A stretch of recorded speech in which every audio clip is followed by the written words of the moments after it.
Hello, welcome to TV Mi Gente. Today we are doing our show in English for the first time, and we are going to be talking about psychedelic mushrooms and their relationship with mental health and also with consciousness.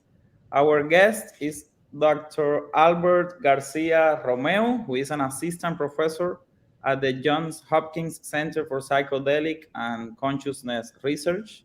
Thank you so much, Dr. Garcia, for accepting our invitation. It is an honor to have you on our show. Yeah, thank you for inviting me. The first question, uh, Dr. Roland Griffiths, the founding director of the center, said on Oprah Daily that the psychedelic mushrooms, they are somehow related to the mystery. Let's listen to him first. It became of interest to me to know whether psychedelics would have anything informative to tell me about the nature of of this mystery, for lack of a better word. What is that mystery? Yeah, I think there are a lot of mysteries that we're trying to study and understand better using the scientific method. But one of the big ones is, as you mentioned earlier, consciousness. What is consciousness? What is the mind? How do they work together? And how do the brain and the mind sort of emerge out of this experience that we have? I think that's something that we're trying to study, but it's very slippery. It's very difficult to understand in many ways, and so we're just starting to unravel some of the mystery that is, how do these psychedelics impact the brain, and how do we use those when we're trying to develop better treatments for conditions like depression, addictions, or end-of-life anxiety. And I think it is important for our audience to understand because I'm sure they are going to be very curious about this. Can you describe what people see on a mushroom trip or what they have described to you? Because for me, I'm very curious about that. Sure. So, I think what's important to start with is that people have used these psychedelic mushrooms for thousands of years, including people in Central and South America and indigenous cultures. They played a very important role, and so we have a long historical record of human use of these psychedelics. But it's really more recently in the 20th century and since the turn of the 21st century that we've returned to studying them scientifically. And one of the mysteries, if you will, that we encounter with these drugs is that their effects are a little bit difficult to predict. And so if you give the same drug to a number of different people, they will have different kinds of experiences. And if you give the same drug to the same person on 2 different days, they can still have very different kinds of experiences. And so, that is one of the things that makes it hard for us to say, well, this is what it's like to have an experience with these types of substances. But the graphics and the images that we're seeing right now, for instance, on the screen, these are the types of visual and perceptual changes that people will often experience when they take a moderate dose of a psychedelic drug like psilocybin from mushrooms. So things begin to look different, sounds begin to sound different to our mind, and we also start to experience changes in the way that we think and in our emotional states. And the way those changes occur is it varies from person to person. So some people may have experiences that are about their history, important things that happened in the past, relationships that are particularly on somebody's mind at the moment. So people might think about those things or have really strong emotions about, for instance, loved ones who they've lost or people who they're in relationship with now, feelings like gratitude or feelings of love. But people can also have very profound and sometimes frightening experiences, including strong fear and anxiety that can come up. So there's a wide range of experiences that people can have when they are using these types of psychedelics. And how do psychedelic mushrooms affect the brain? Because that's also an important question. Yeah, so it's still a work in progress. Our understanding of how these drugs work, what we do know is that they affect the serotonin system in the brain, and the serotonin system is one of the major neurotransmitter systems. And many of the medicines that we use, for instance, SSRI medications for depression, those also affect the serotonin system in the brain. So we know that psychedelics like psilocybin will interact with our serotonin receptors, and particularly this serotonin 2A receptor seems to be important for their effects, although we still don't understand fully how these drugs work.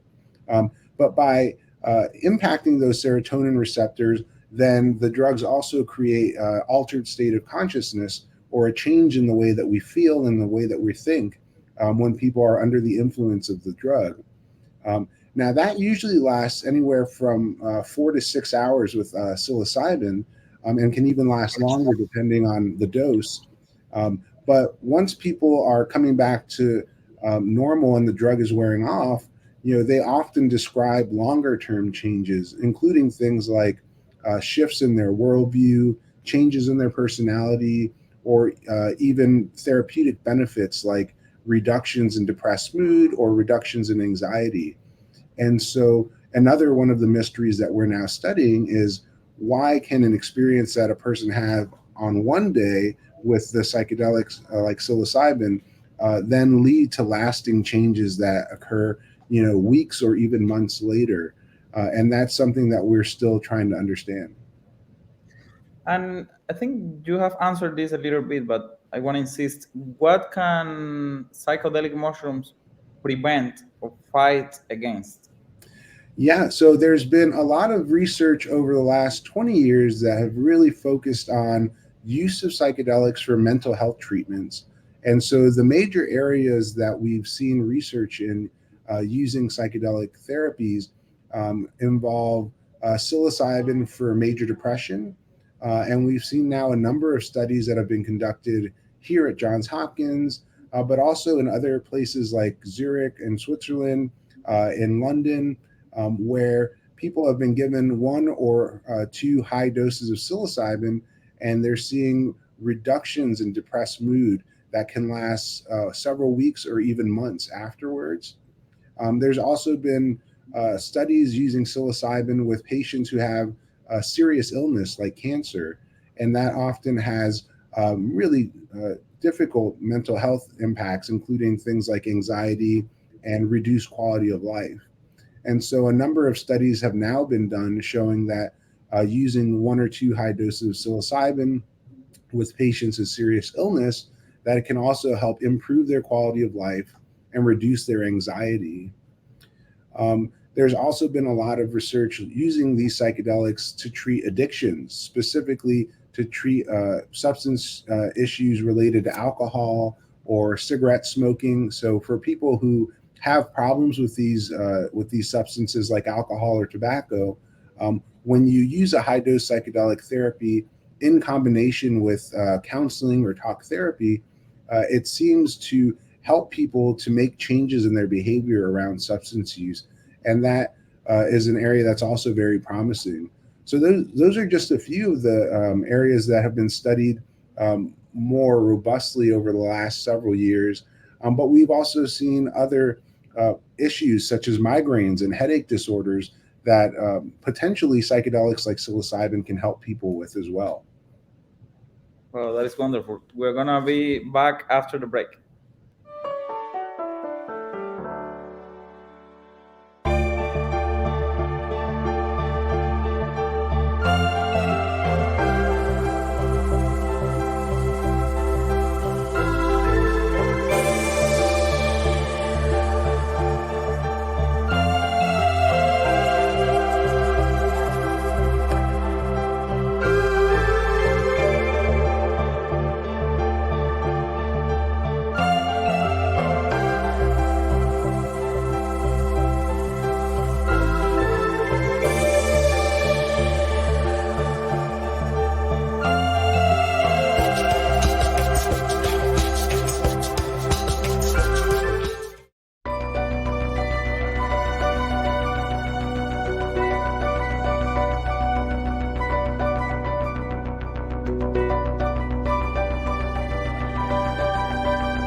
La clínica Corazón en Forma nació de la necesidad de servir a una comunidad tremendamente afectada por problemas del corazón, diabetes y obesidad. Estamos ubicados en el Alto Manhattan, en Washington Heights, donde la población muere por problemas cardíacos 3 veces más que en la misma ciudad pero un poco más al sur. Hemos creado servicios de excelencia, siguiendo los protocolos científicos adecuados, pero manteniendo al paciente dentro de su cultura, con su mismo idioma, su comida y su idiosincrasia. Nuestra meta es promover un corazón en forma, sin perder nuestras hermosas raíces latinas.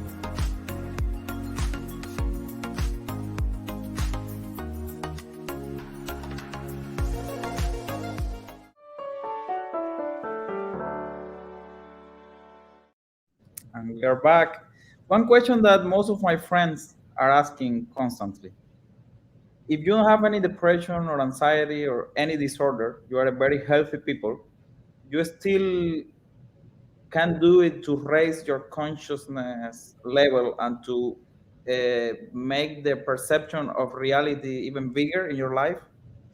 That's a great question. And a lot of what I've been talking about so far was really related to medical research, where we're trying to develop new treatments for conditions like depression or addictions. But we've also done studies here at Johns Hopkins, and some of our colleagues in other parts of the world have similarly done research looking at use of psychedelics in people who don't have any particular mental health conditions.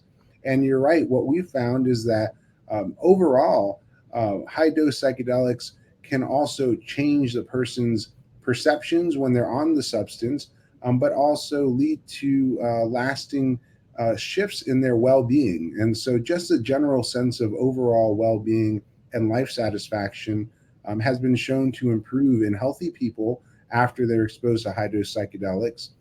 It can lead to things like changes in our thinking patterns that can help us to look at ourselves and our lives and our relationships in different ways. And that can often come along with positive benefits, including changes in our lifestyle, changes that we make to our relationships when we realize that there are things that we want to improve, and also even increasing the sense of spirituality, is something that we've studied quite a lot here at Johns Hopkins. So, for instance, we've done studies where people who want to learn how to meditate were given high dose psilocybin as part of a program, and the ones who got the high dose psilocybin, tended to have more improvements in their well-being and in their meditation practice than people who got a low placebo dose. And so we think that beyond the medical and mental health applications that we can use to treat various conditions like depression, there also seems to be benefits for healthy people with structured psilocybin or other psychedelic administration in carefully controlled settings. Perfect. And can you explain now, please, what is microdosing, recreational doses, and the heroic doses? Especially this one, the last one for me is very mysterious. Yeah. So there's a number of different, just like any drug, you can take a little bit or you can take a little more, you can take quite a lot. And, the dose that you're taking is going to impact the effect of the drug. So if you think about drinking alcohol, for instance, if you have a little sip of wine, you're not going to feel intoxicated. If you have a couple of glasses of wine, you might start to feel tipsy. But if you drink a lot of wine, then you'll be drunk and sometimes have problems, obviously. And so with psychedelics, there's also a sort of dose-related escalation of effects.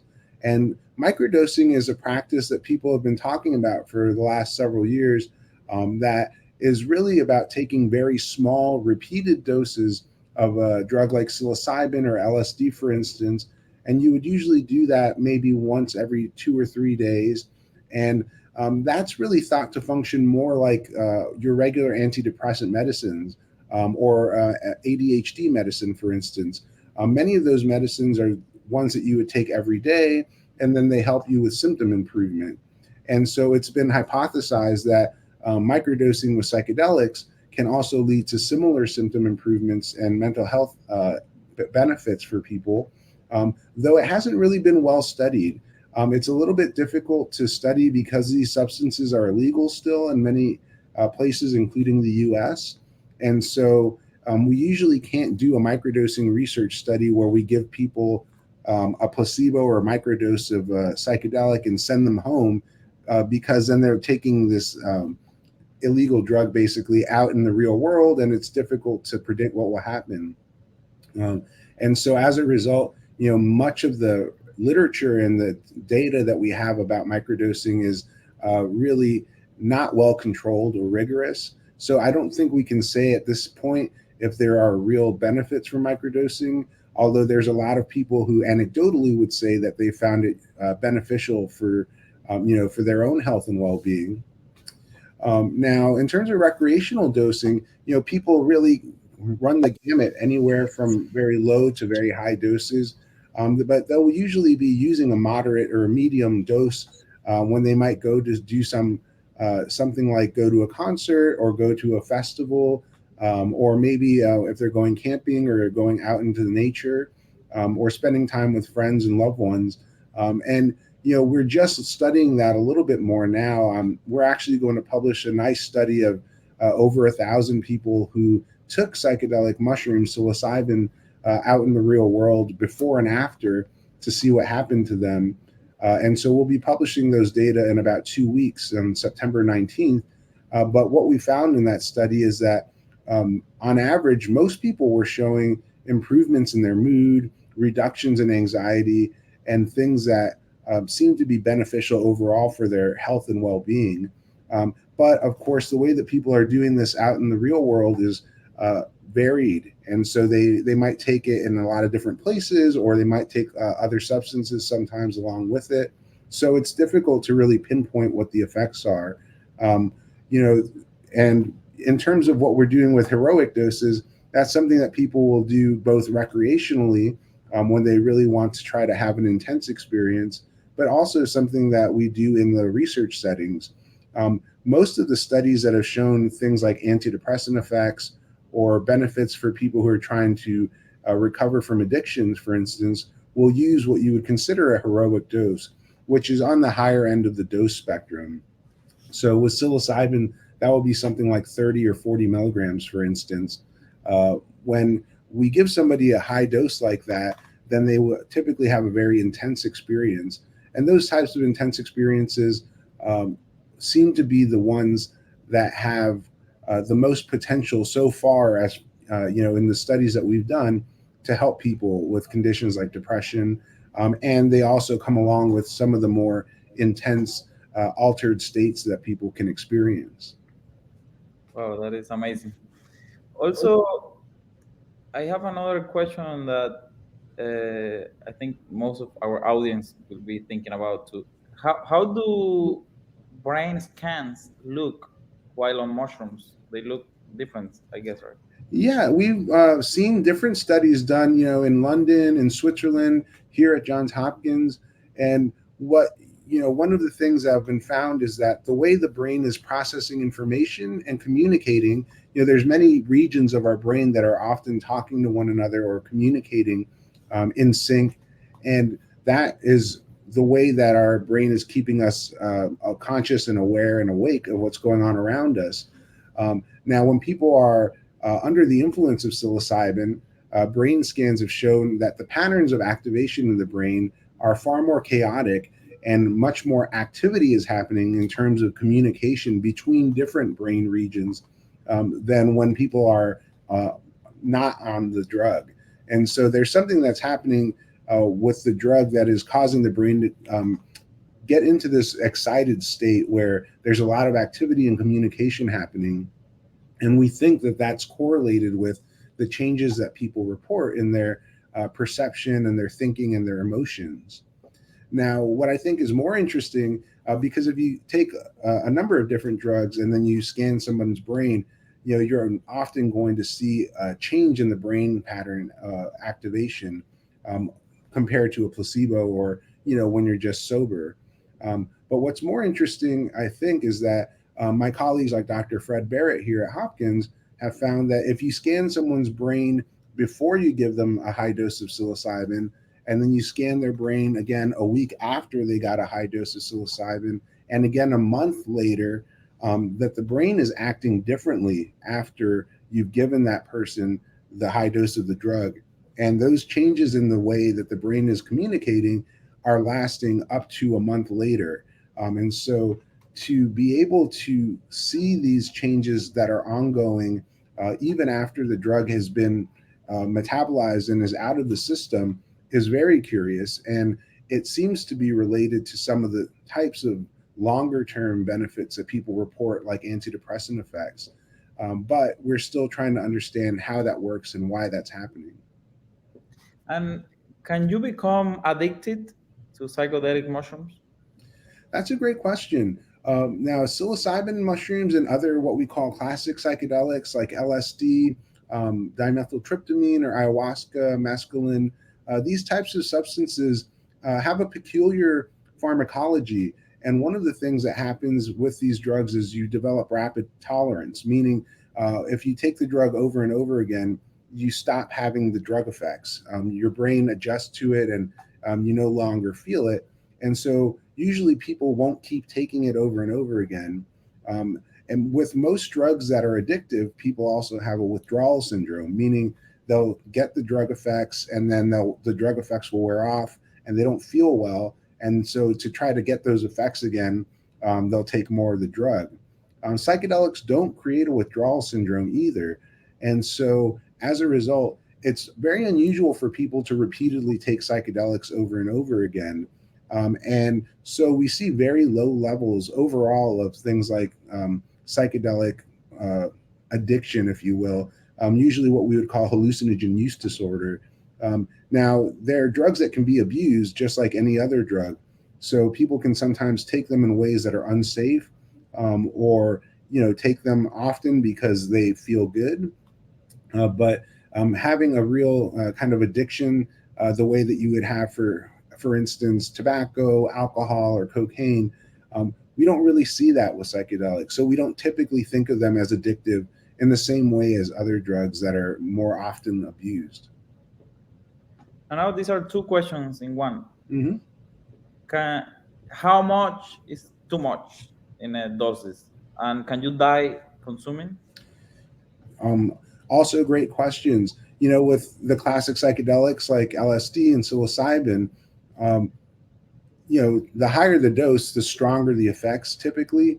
And so, the question of how much is too much is really a matter of how much of a drug effect are you interested in feeling, because these can be very intense experiences. You can imagine doing something like skydiving where you're, having a really, really intense experience. So for some people, they may take a certain amount of the drug and say, that was enough. I don't need to do any more than that. Other people might be chasing a really intense experience on purpose. And so they will often take higher doses. And, that's in the spirit of heroic doses, as you mentioned earlier.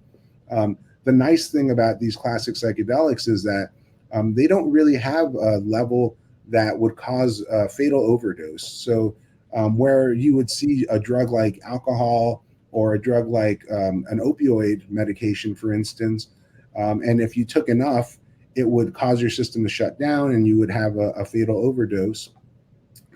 With these psychedelics, they're actually non-toxic, meaning that they don't cause any damage to our major organ systems, and they don't typically cause a fatal overdose. So it's very rare to see somebody who would have a drug overdose on a psychedelic that would lead to a fatality. Usually what we see with an overdose of psychedelic like psilocybin is that people get so anxious or they get so worked up that they have to be sedated. But it's not typically something that would cause them to, for their body to shut down like an opioid or alcohol. So they don't have to think about dying or any of that. Correct. Yeah. But sometimes people think that they're dying, and that can be very scary. They think, but they are not going to. Yeah, it's like the mind working. Mm-hmm. We're going to be back after our second commercial break.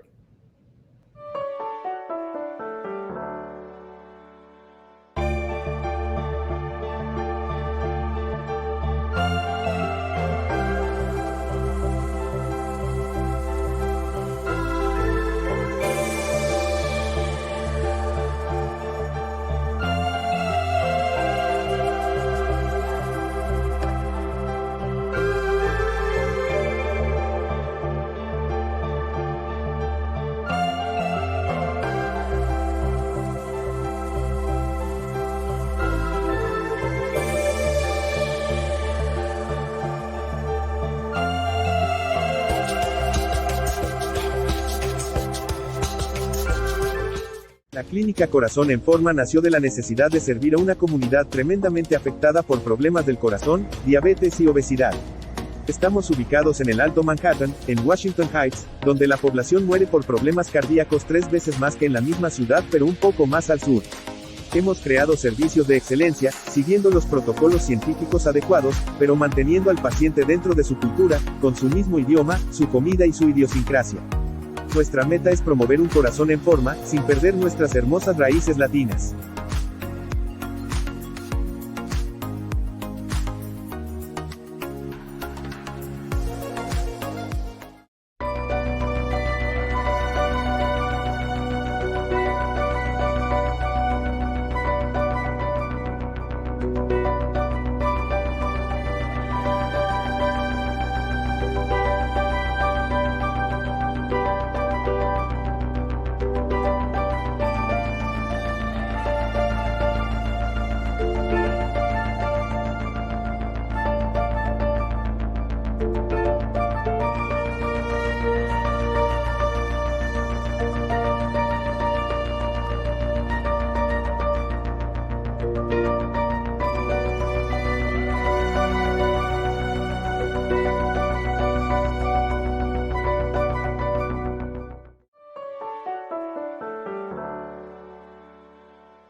There are a lot of fantasies or theories on the internet about the so-called bad trips. Explain to our audience what is a bad trip. Yeah, well, when people do take these drugs, especially out in the world, or in an uncontrolled setting, and especially if they're not prepared for the intensity of the effects, they can become disoriented. They can have really frightening experiences, including strong feelings of anxiety, even paranoia. And then they can also have unusual thought patterns. So, for instance, we were just saying, it's not uncommon for people to think that they're dying.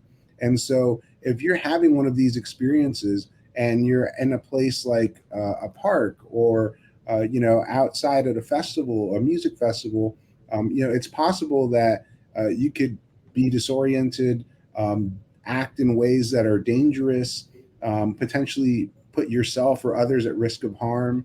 And so you can imagine somebody wandering into traffic if they're not really able to fully understand what's going on around them. If they're having paranoid delusions, that they might act in ways, including ways that are physically aggressive or violent. It's not common, but we have done, for instance, surveys of people asking about them to tell us about their most intense, challenging experience with psilocybin mushrooms. These bad trips that people have. And we actually got data from a few thousand people. And what we found is that a number of them did report that they had issues during their experience where they felt like they had to go to get medical treatment, go to an emergency room, find some sort of mental health treatment afterwards because they felt like the experience was traumatic or so frightening that they weren't able to process it on their own. Or that they behaved in ways that were risky or dangerous for themselves or others. And so, that's a real risk here when people are taking these substances, particularly in uncontrolled settings. But I would say that it seems to happen in a minority of cases, meaning that it's not something that happens every time somebody takes one of these drugs, but it is something that does happen sometimes.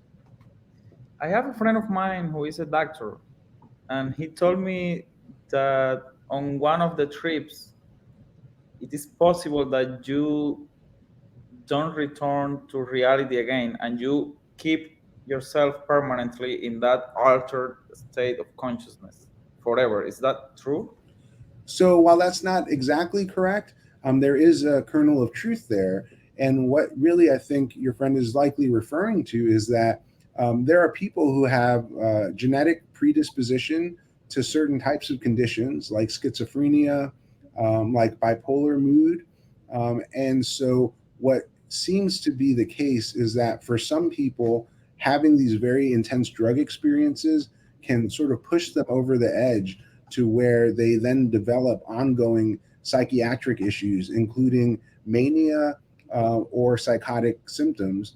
And for some people, that can be a lifelong problem that they're then dealing with afterwards. So for that reason, when we're doing these studies here at Hopkins and in other university settings, we are very careful that we are screening everyone.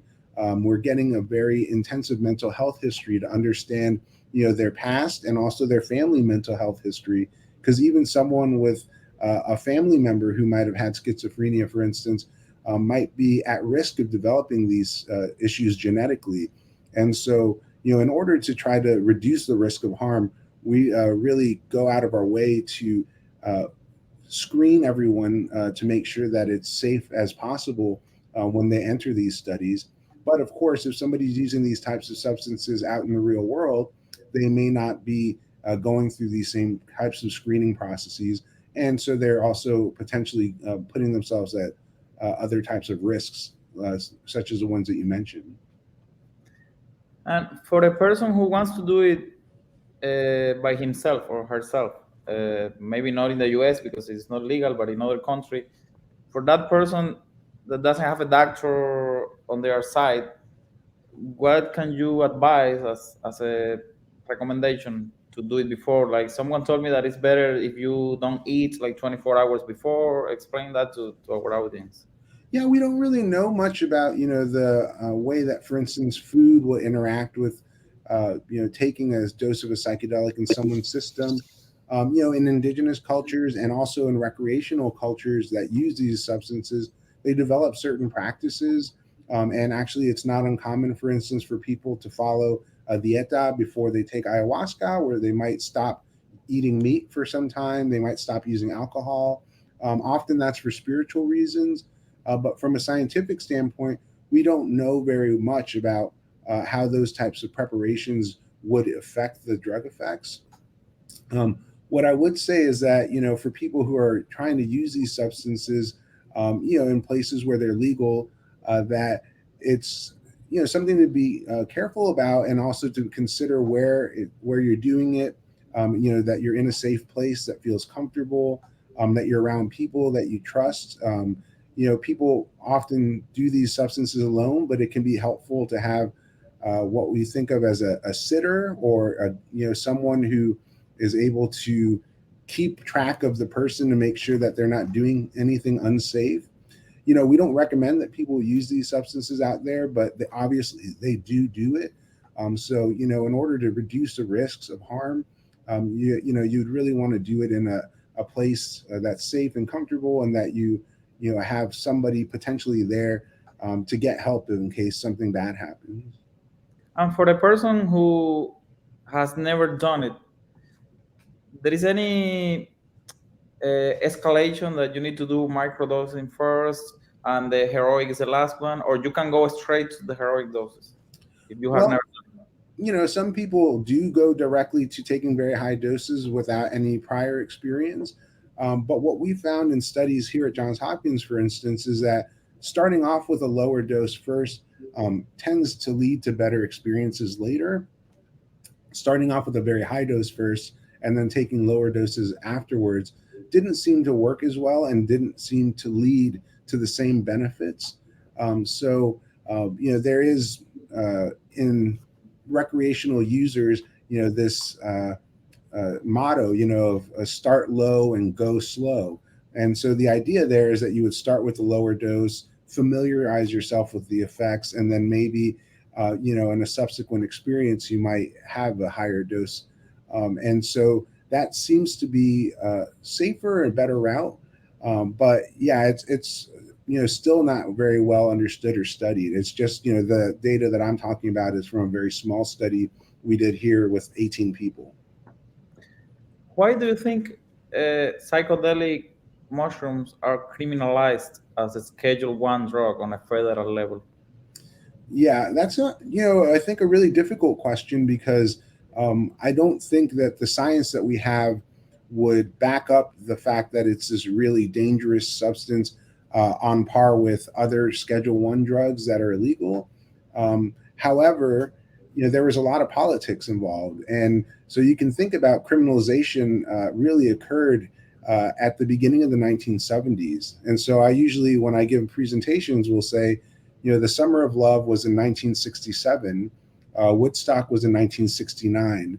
And in 1970 and 1971, psychedelics and cannabis were all criminalized in the US and internationally.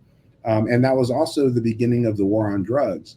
And so there's sort of some political motivations wrapped up there when you go back to the history of that. And I think that that has something to do with the reason why these drugs are illegal originally. Now, in terms of why they're still in that situation, it's very complicated for a substance, to be reclassified in this country. And, I would imagine in other countries as well, because once it's made illegal and there's a lot of stigma and taboo around them, it becomes difficult to study them, and people tend to shy away from even talking about this stuff. But with all the research that's happened over the last couple of decades, you have seen a lot more conversations culturally about that. And that's also come along with increasing acceptance of cannabis, not just as a medicine for some people with things like seizure disorder, for instance, but also recreational use that you're seeing in many states around the country. So I think our culture right now is in a place of really reconsidering, what is the status of these substances, and, is criminalization something that makes sense? Yeah, and I think Oregon have gone a little bit farther in that way, right? That's right. Oregon and other parts of the country have moved to make different types of legal statuses around psilocybin and other substances. And so, in some places, drugs like psilocybin have been decriminalized, meaning that in theory, if police, were to know that somebody was using these substances or that was in possession of them, that they wouldn't necessarily go out of their way to try to penalize them or give them any sort of legal penalty. But in Oregon specifically, there's now been a measure passed to try to allow access for use of psilocybin for adults who want to go use this in a setting that is supervised. And so, that's kind of in line with therapeutic use, which is the way that we do it here in these research studies. But it's also a little bit of an open question how that's going to work, because it's still something that's getting worked out in terms of these facilities getting off the ground and people going there to do it. So Oregon is definitely one place, but you've even seen in Canada and in Australia changes to the legality of psychedelic access, and I suspect that in the U.S. At the federal level, we'll see changes happening in the next few years, not just around psilocybin, but also around other psychedelics like MDMA, which seems to be nearing an approval status by the FDA. And yeah, that was my next question. How do you see the path to decriminalization and legalization, at least on a federal level or some states? Yeah, and so I think it's really important to know the difference between decriminalization, legalization, and medicalization, because they're all slightly different in important ways. And what we would see with, for instance, an FDA approval would be much more of a medicalization model. And that means that if psilocybin were to become an FDA-approved medicine for depression, for instance, then doctors would be able to prescribe it to people to take if they had a depression, for instance. And then the likelihood is that they would have to take it in a certain way and in a controlled setting under supervision. But that's mainly for safety purposes. Now, in terms of decriminalization, that's more about, if you're in possession or using a substance, that it's not going to be considered illegal. And that's whether or not it's for medical use.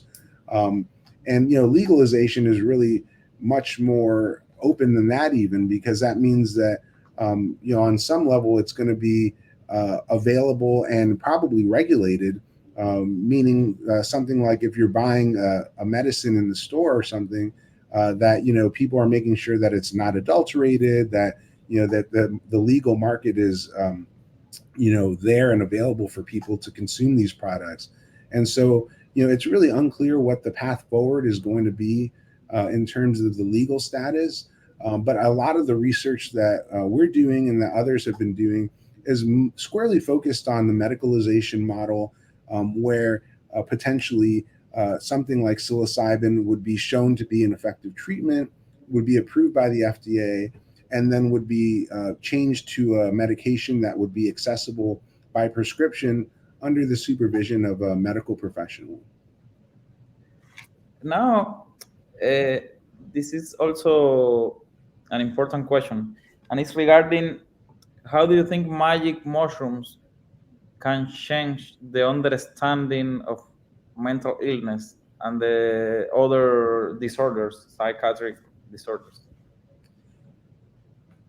That's a really hard question, but a good one. I think that what we're seeing with multiple studies now using psilocybin mushrooms specifically, or psilocybin, which is found in these magic mushrooms, is that it seems to be effective for a number of different a number of different conditions. So we've seen it work for people with anxiety. We've seen it work for people with depression. We've seen it work for people who have an alcohol problem. We've also seen it work for people who want to quit smoking cigarettes. And so that's pretty unusual with medicines. We typically don't see some type of medicine that we can use in lots of different types of conditions. And so what I think that is pointing towards is that there may be certain underlying commonalities of these types of mental health conditions, and that by giving us a better picture of what those similarities and differences are, then I think we might get a better understanding of how mental health and the brain work, and how we can develop better treatments for people that work for more people. Because obviously we've been stuck in many ways with a lot of the conditions like depression and addictions that we've had a hard time finding good treatments for. So I think really these psychedelics, and psilocybin as one of those psychedelics, are going to give us a better understanding of how the mind works and how we can help treat these types of mental health issues. And my last question, now I want you to talk to our audience about the beautiful job that you do. What do you do at the center, you and your colleagues? What research do you do?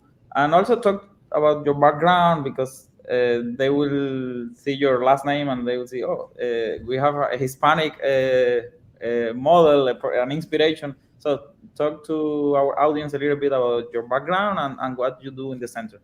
Sure. So, my name is Alberto Perez Garcia-Romeu, and I'm a Hispanic background research scientist here, but I'm originally from Miami. My father is Cuban, my mother is Mexican. I've been working in the field here, and I've been really privileged to get to work with some of the top scientists in the field, including Roland Griffiths, Matt Johnson, Fred Barrett, David Yaden. We've got a really great team of people that we work with here. And we're scientists, and so really what we're trying to do is study and understand these substances. And for me, I'm a clinical scientist, and that means that I'm interested in developing better treatments for people who are struggling with issues like depression, anxiety, addictions. But all of my colleagues have a slightly different background. I'm a psychologist. I work with neuroscientists. I work with psychiatrists as well. And so each of us asks slightly different types of questions. We do things like scan people's brains to try to understand what's happening in there when people are, going through these experiences. I'm very interested too in the nature of these experiences that people have when they're under the influence. And sometimes people do report spiritual experiences or other types of unusual experiences that seem very meaningful to them and insightful. And that tends to be very helpful for a psychotherapeutic process when you're trying to overcome something like a major depression, for instance.